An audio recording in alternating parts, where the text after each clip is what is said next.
ఎందుకంటే వృశ్చిక రాశి నుంచి లెక్క పెట్టినప్పుడు వృశ్చికం, ధనుస్సు, మకరం, కుంభం, మీనం, మేషం, వృషభం, మిథునం. సూర్యుడి సంచారంలో మార్పు జరిగిన మిథున రాశి వృశ్చిక రాశికి 8వ రాశి అవుతుంది. అంటే దీన్ని అష్టమ స్థానం అంటారు.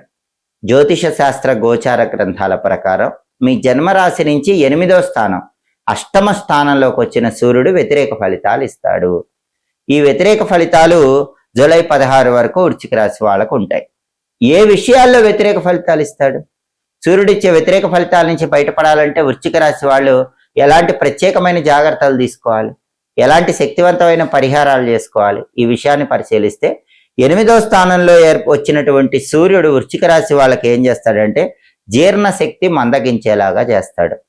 ఉదర సంబంధమైనటువంటి అనారోగ్యాలు కలిగింపజేస్తాడు. కాబట్టి వృశ్చిక రాశి వాళ్ళు ఏం చేయాలి? జూన్ 15వ తేదీ నుంచి జూలై 16వ తేదీ వరకు సూర్యుడు అష్టమంలో ఉన్నాడు కాబట్టి డైజెషన్ సరిగ్గా అవ్వని పదార్థాలు ఆహారంలో స్వీకరించరాదు. ఒకవేళ స్వీకరిస్తే ఉదర సంబంధమైన అనారోగ్య సమస్యలు వస్తాయి. పీచు పదార్థాలు ఎక్కువగా ఆహారంగా తీసుకునే ప్రయత్నం చేయాలి.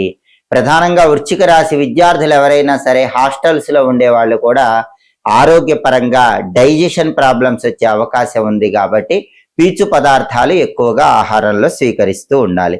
అలాగే వ్యాపార పరంగా 8వ స్థానంలో సూర్యుడు భాగస్వాములతో గొడవలయ్యేలాగా చేస్తాడు. కాబట్టి వృశ్చిక రాశి వాళ్ళకి ఏం జరుగుతుందంటే పార్ట్నర్షిప్ బిజినెస్ లో పార్ట్నర్స్ తో గొడవలయ్యే అవకాశం ఈ సమయంలో ఉంటుంది. అలా గొడవలు రాకుండా జాగ్రత్త పడండి.